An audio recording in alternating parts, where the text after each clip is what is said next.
Good day. Today we will be discussing about flooding due to the lack of trees with our thesis statement, planting more trees prevents flooding, most especially in the rural areas. According to worldbank.org, Philippines is one of East Asia and the Pacific's fastest urbanizing countries.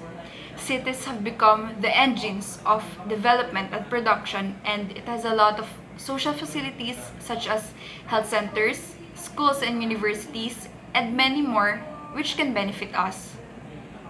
As rural grows continuously, people will cut down more trees in order to build building on it.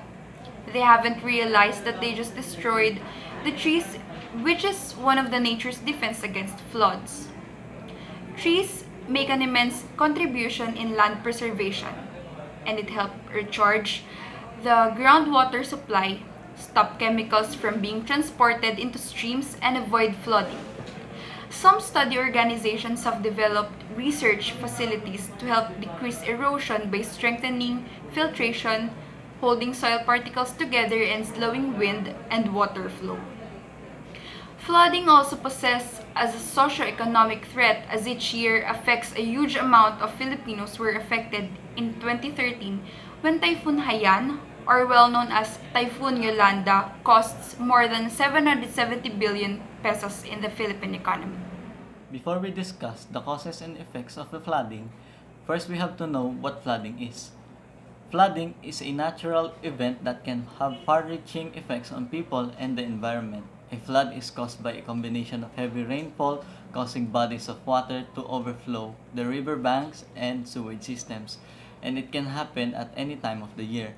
Floods generally develop over a period of days when there is overwhelming rainwater to fit in sewage systems and river banks, and the water spreads over the land next to the floodplains or in the streets. However, they can happen very quickly when lots of heavy rainwater falls over a short period of time.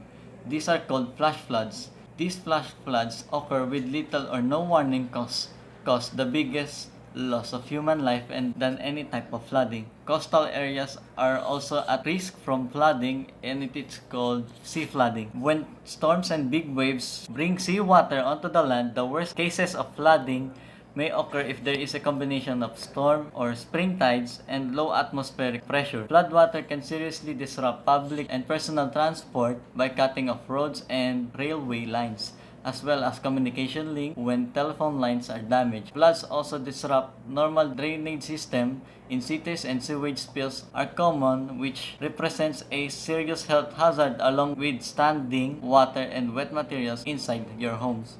Bacteria, molds, and viruses causes disease, trigger allergic reactions, and continue to damage materials long after a flood. It can distribute large amounts of water and suspended sediment over vast areas, restocking valuable soil nutrients to agricultural lands. In contrast, soil can be eroded by a large amounts of fast-flowing water, ruining crops, destroying agricultural lands and buildings, and drowning farm animals. Factors in increasing the risk of extreme flooding. One of them is deforestation.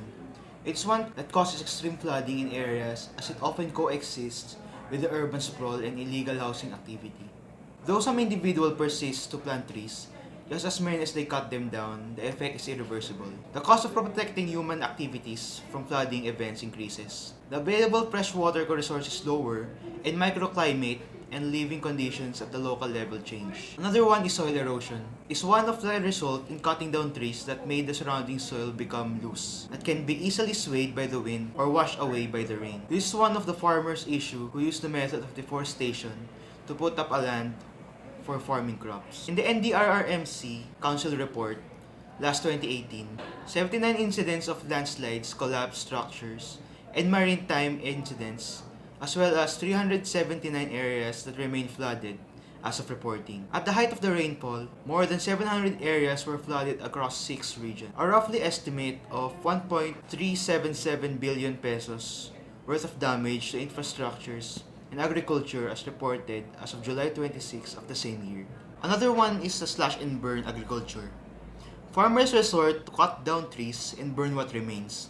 Because of the soil in Amazon is infertile, as the incinerated biomass provides nitrogen and other nourishing nutrients for the soil. Even though the solution may be effective, but once 2 years have passed, the farmers move to another part of the rainforest, leaving their farms behind and all the burnt biomass are used up. And lastly, the improper disposal of non-biodegradable materials is by far the most common factor that results in flooding.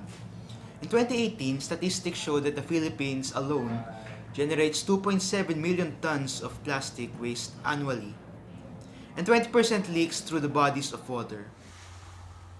Flooding is a common natural disaster in our country which can have long-term effects to our community and the environment. The consequences of floods may be either positive or negative depending on which aspect it affects. Floods are more known to have negative effects on the environment and the ecosystems. Extreme flooding can lead to the destruction of different aquatic organisms. It can also lead to different negative effects on human lives, not just physically, but also in an emotional, social, and mental aspect.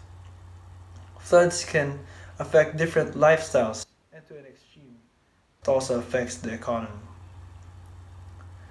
Floods can also have a positive effect on the environment by generally increasing production due to the increase of the diversity and amount of aquatic habitat available to fishes. Different sources of goods can be given to different places who are not greatly affected by the floods. That gives them the opportunity to grow, step up, and be able to be a new source of goods and services to the country. Despite having a negative effect on the flooded area, different areas who are not affected can still help the economy by supplying different goods and services. Certain solutions must be done in order to prevent flooding. One is to plant trees because they absorb floodwaters. Another is the construction of flood barriers which act as a wall for floodwaters.